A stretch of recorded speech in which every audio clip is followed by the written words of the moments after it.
ဟုတ်ပါအဲ့ဒါလည်းစိတ်ကြီးနေတာလေရေရလဲဇလားရလဲခဏလုံးလည်းမတော်ဘူးဒီကတုံးနေကြ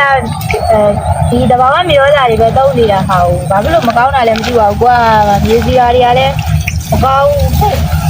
ကွာနေဟုတ်တယ်ဘာတွေကလည်းလူများနေတော်တယ်နေနိုင်ကြမှာတော့ကြည့်နေကြတယ်ဟုတ်ပြီလေ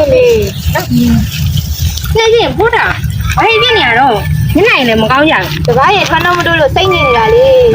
ဟုတ်လားအဖေသမီးတို့လေတွေကဒီနေ့အရင်နဲ့မတူပို့ပြီးတော့ကောင်းနေရတော့အဖေစေးပြောင်းသုံးတာမလားအဖေအဲ့ဒါဘာစေးလေးပဲသမီးတငယ်ချင်းတို့ပြောပြပေးအဲ့ဒါလည်းဟိုမှာတငယ်ချင်းဒီအမတယောက်ပြောပြနော်သူလည်းပဲဒီဟိုနေကုလေသမီးရဲ့အသီးကလမ်းညွှန်လို့ပြောင်းသုံးကြည့်တယ်ဒီနေ့ကတည်းဒီနေ့ပို့ပြီးတော့အဆင်ပြေတယ်ဟုတ်လားအဲ့ဒါဆိုရင်ကျွန်တော်တို့လမ်းညွှန်ပါအောင်ပြောင်းသုံးကြည့်အောင်ကျွန်တော်တို့လည်းဒါဦးလေးရဲ့သမီးကိုမေးကြည့်လိုက်ပါနော်တကယ်ကြီးလာမမေးနဲ့တို့တကယ်လေးကိုအရင်လိုက်ကြည့်လိုက်အောင်ပြီးဒီနေ့ဒီလိုမျိုးကတကယ်ကြီးနေလာမယ်တဲ့အဲ့ဒါတို့ပြောပြခိုင်းမယ်အသေးချောင်းရှင်းပြခိုင်းမယ်အော်အေးအဲ့ဆိုသွားမယ်လေနာတို့စိုက်နေနေလေးကိုလိုက်ကြည့်လိုက်အောင်ဒီမှာလာသွားမယ်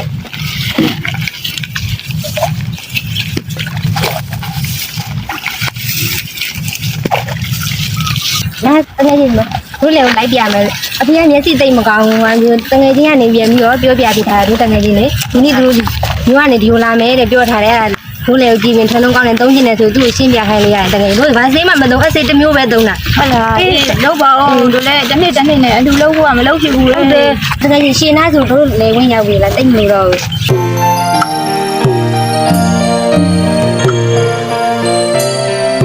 ရောက်ပြီတကယ်ကြီးညီမတို့တပားတွေကိုကြည့်လိုက်အောင်မဲ့တော့မဲ့တော့မင်းမအပြည့်ကြီးအကုန်လုံးအသားတွေကိုပြည့်နေလာအပြည့်အလေးအပြည့်မရှိဘူးအစိကိုတုံးနေရအေးဟုတ်တယ်ငါတို့ရဲ့တပားကြီးကအရင်လည်းမရှိဘူးဒီတော့ပဲရှိရပြီးလို့ရှိရင်အနှံကမလှဘူးအပြည့်နေများတယ်ဟေးမိမကြည့်ပါဦးတို့ရဲ့စပန်နန်ကြီးလှလိုက်ကြကျန်းမကျန်းနှစ်တည်းကြီးပဲဟုတ်ပါပြီတို့ရဲ့စပန်နန်ကြီးကအလောက်ထိလဲဆိုစပါးအလောက်ထိလဲအစီရမများဘူးအဲ့ဒါကြောင့်မလို့လဲစောစောစီးစီးရိတ်လိုက်ရဟုတ်တယ်အပင်ကလည်းအလောက်ထိကြီးထွားမှုမရှိဘူးတို့လည်းကောင်းတယ်နော်တွေ့ရမလားတကယ်ကြီးအေးဟုတ်တယ်ကောင်းတဲ့နေတို့အဲစေးညွှန်ရတယ်အမလာတော့မှဟုတ်လားလည်းမပြန်တော့ကြုံလုံးကြကတခါတည်းအစပြေတော့နားထောင်သွားလိုက်အော်အေးအဲ့ဒါတို့စောင့်နေမယ်လေတို့ကဘူးလုံးဝငြိမ်းသွားစေရမယ်အေးဒီတကယ်ကြီးတို့တွေ့ရတာအရင်ကောင်လည်းခဏနေကြရအမတို့ကလာတော့မှာတဲ့ဟုတ်လားပြောလို့ဆိုရင်တော့အမဟိုင်းအေးသူရဲ့မတို့လာပြီဟာပြီးလာနော်လမ်းကျန်းနေလမ်းလျှောက်တက်မှာဟိုကသမီးရဲ့တငယ်ချင်းနေလားဟုတ်တယ်ဩဒီမြေဩစာဘူးကဒီဟာဖြန်းထားတာလားဟုတ်တယ်ဟိုတော်တော်ကောင်းတာပဲဒီရတောင်းကြိုက်နေတာလားအဲ့ဒါမူဒါတွေထက်မှာလာတာဆင်းတို့လူဆောင်တက်ဆောင်နေပါလားဟုတ်တယ်မရေမသမီးတငယ်ချင်းနေရလေသူတို့လည်းထုံးထုံးမကောင်းလို့ဆိုပြီးတော့အဲ့ဒါမနေဘူးလာကြည့်ရသမီးတို့ဒီလေးတောင်းလာတဲ့အကြောင်းကသူတို့ပြောပြနေတာမင်္ဂလာပါရှင်စစုမာလာပြည့်စည်နော်အရင်တစ်ပတ်ရောက်တာလေအမလည်းမအားလို့လာမပုတ်ဖြစ်တာဒါဒီပြည့်စည်တွေလမ်းညွှန်လာတဲ့အမလေးတခါတည်းခေါ်လာတာသူလည်းလာလယ်ဝင်းမျိုးလာကြည့်တာတဲ့ဒီစည်းလေးတကယ်ကြီးလို့သုံးတာဟုတ်လားမိမငါအဲ့တော့တက်တော့မှခဏခဏမြင်ဘူးတယ်ဒီဘူးလေးတွေကိုဟုတ်လားဒီမြင်ဘူးလေအော်ဒီအမတက်တော့မှခဏခဏမြင်ဘူးတယ်ဒီဘူးလေးတွေကိုင်းပြီးတော့လေဟုတ်တယ်ဒီအမဟုတ်တယ်မလားအမဟုတ်တယ်အဲ့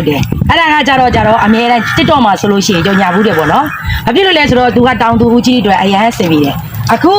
ကလေးတို့ရဲ့လေကင်းကဘာဖြစ်လို့လဲရှင်အထလုံးမတိုးလို့မြေသီးသားကြီးလည်းမကောင်းဩဒါဆိုရင်အခုပေါ့နော်လေတွေကကြည့်ရတာဆိုရင်ဒီချိန်ကအသီးနှံရှိနေတဲ့အချိန်တော့ပေါ့နော်ရိတ်သိမ်းရမယ့်အချိန်မဟုတ်သေးဘူးကလေးတို့လေကအခုရိတ်လိုက်ရပြီလားဟုတ်တယ်မကောင်းလို့လေအဲ့ရိတ်ပြီးသွားပြီထွန်းလုံးလေးလည်းမတိုးဘူးဩအဲ့ဒါဆိုလို့ချင်းကိုအစအရင်တော့ကဗာမီဩစာကိုကိုသုံးလဲသုံးနေကြဟာပဲသုံးနေတာလေဒါဆိုရင်ကလေးတို့ရဲ့လေကသူများရဲ့လေတောင်မရိတ်ရသေးဘူးရိတ်ပြစ်တယ်ဆိုတော့ကျတော့အရန်ဆိုးတယ်ပေါ့နော်ဟုတ်တယ်တော်တော်ဆိုးနေတာဟုတ်ကဲ့မမကကျတော့လေအညာသူပဲမြန်မာပြည်မှာဆိုရင်မိဘတွေကတောင်သူလုပ်တယ်ပေါ့နော်ကလေးတို့အဲ့ဒါဆိုရင်ကလေးတို့ရဲ့မြေဩဇာကမြေကြီးကအမြဲတမ်းလေဆိုင်တယ်ပေါ့လေပြီးရင်လေဆိုင်တယ်ဟုတ်တယ်ဩဒါဆိုရင်အရင်သုံးတဲ့မြေစီကကျတော့မကောင်းဘူးမဟုတ်ဘူးဒါပေမဲ့အမားတို့ရဲ့ဒီမြေဩဇာဘူးလေးကကျတော့သူကအတိအပင်နေမဟုတ်ဘူးသူကဘာလို့ကောင်းလဲဆိုတော့ကျတော့မြေကြီးကနေပြီးတော့မြေစီလာမှာဆိုရင်အချင်းတက်အငံတက်ရှိတယ်တခါတလေကျရင်မြေကြီးက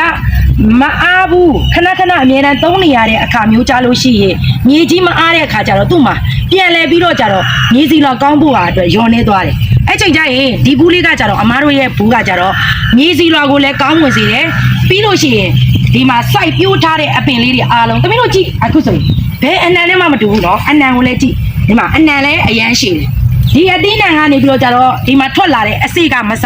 သူကအဆန်လုံးတုတ်တယ်အဲ့ဒီအချိန်မှာဆန်ရိုးလည်းကောင်းလာတယ်အစိကလည်းပို့ပြီးတော့ကောင်းလာတယ်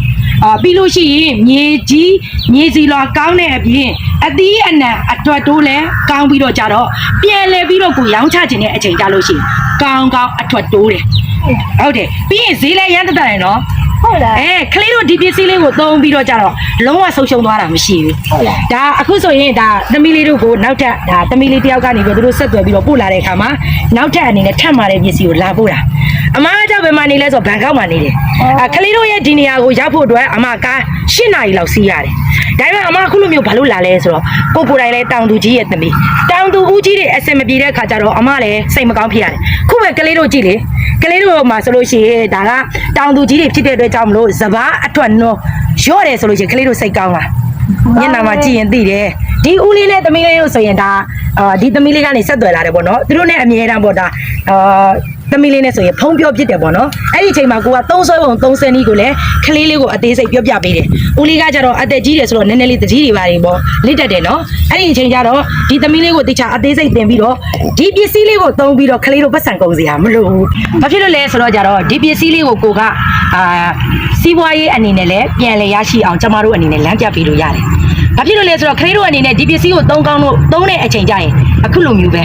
ဒီမှာတောင်သူကြီးတွေစုံမိပြီမဟုတ်လားအဲ့ဒီအချိန်မှာကိုယ့်လေကမကောင်းဘူးဆိုရင်ကိုယ်စိတ်ညစ်စရာလုံးဝမလိုဘူးကောင်းနေတဲ့လေတွေကိုကိုပြန်ပြီးတော့မေးကြည့်တဲ့အခါကျရင်ခုတငယ်ချင်းနဲ့တွေ့နေတယ်မဟုတ်လားဒီဘူးလေးကိုသုံးပြီးတော့ကြတော့ကိုယ့်ရဲ့လေလဲကောင်းစေရမယ်ပြီးရင်လဲဈေးသက်သာနဲ့ရတယ်ပြီးရင်ကလေးတို့အတွက်စီးပွားရေးပြန်လေရရှိမယ်ဟုတ်လားကောင်းလိုက်လား